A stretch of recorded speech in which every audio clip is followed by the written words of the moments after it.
नमस्कार, मैं भावना शर्मा आप सभी के समक्ष अपने यूट्यूब चैनल स्पिरिचुअल टॉक्स के माध्यम से फिर लेकर आई हूँ एक नई कहानी, नए संदेश के माध्यम से। अभी चल रहा है लॉकडाउन, सब बहुत हैरान हैं, परेशान हैं। लॉकडाउन के कारण कई लोग अर्श से फर्श की ओर आ गए हैं। चलिए तो लेके चलती हूँ फिर आपको इस बार महाभारत के एक दृश्य की ओर।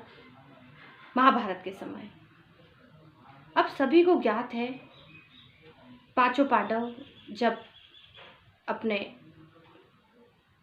छोटे भाई दुर्योधन के साथ द्यूत क्रीड़ा में हार गए थे, तो उन्हें 12 वर्ष का वनवास और 1 वर्ष का अज्ञातवास हुआ था। जो व्यक्ति इतने बड़े राजपाट को संभाले हुए, वो एकदम से उसे बोल दिया गया कि तुम्हें जाना है और वन में रहना है और अपनी पत्नी को भी लेके जाना है, उसके लिए बहुत भयावह थी ये चीज़। लेकिन उन्होंने उस चीज़ को भी स्वीकार किया, हंसते हंसते स्वीकार किया। वे लोग वनवास में गए। 12 वर्ष का वनवास जब सबसे कठिन समय था उन लोगों के लिए, उन्होंने उसे अपने पावर के साथ परिश्रम करते करते उस समय को ऐसे काटा कि वह समय लोग याद करें तो याद करें कि पांडवों ने इतना कठिन समय निकाला था और उसे ऐसा किया था। उन्हें 1 वर्ष का अज्ञातवास काटना था। अज्ञातवास का अर्थ होता है किसी भी लोगों के ज्ञान में ना आकर छुपे हुए रहना, हमें कोई पहचान ना सके कि हमारी ओरिजिनल आइडेंटिटी क्या है, हमारा वास्तविक नाम क्या है, हम वास्तविक कहाँ से हैं। वो लोग ने अज्ञातवास में 12 वर्ष में जब वो लोग वनवास में थे, अर्जुन ने हर तरह के शस्त्र इकट्ठे किए। उन्होंने इंद्रदेव की भी पूजा की, उन्होंने शंकर जी की भी पूजा की और ऐसे ऐसे शस्त्रों को भगवान की कृपा से प्राप्त कर लिया कि जो उन्हें युद्ध में काम आने वाले थे।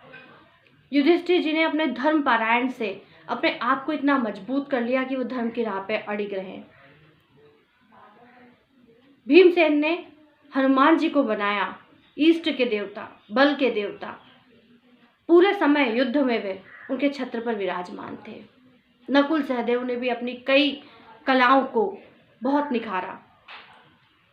जब अर्जुन इंद्रदेव के पास स्वर्ग में गए थे, तब उन्हें, वो एक लंबी कहानी है, कभी बाद में मैं सुनाऊंगी, उर्वशी ने उन्हें श्राप दिया था कि तुम नपुंसक का जीवन जियोगे, लेकिन उनकी कोई गलती नहीं थी। तो इंद्रदेव ने कहा कि देवी आपने गलत किया है। तो बोले अब तो मैं दे चुकी हूँ श्राप उन्हें। तो बोले इसकी आयु तुम कम कर सकती हो।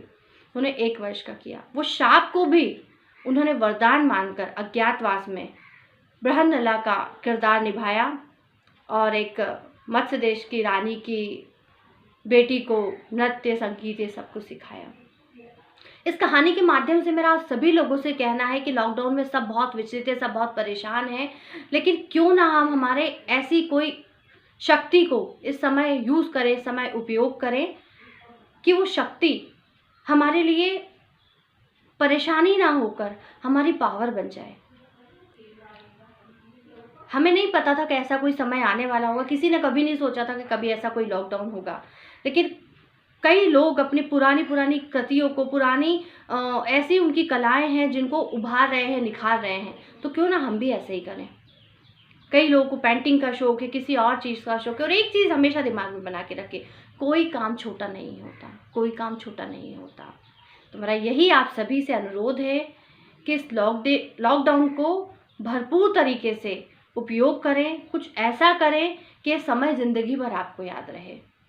मेरी इसी कहानी के साथ, इसी संदेश के साथ, जय श्री राम, जय श्री कृष्णा।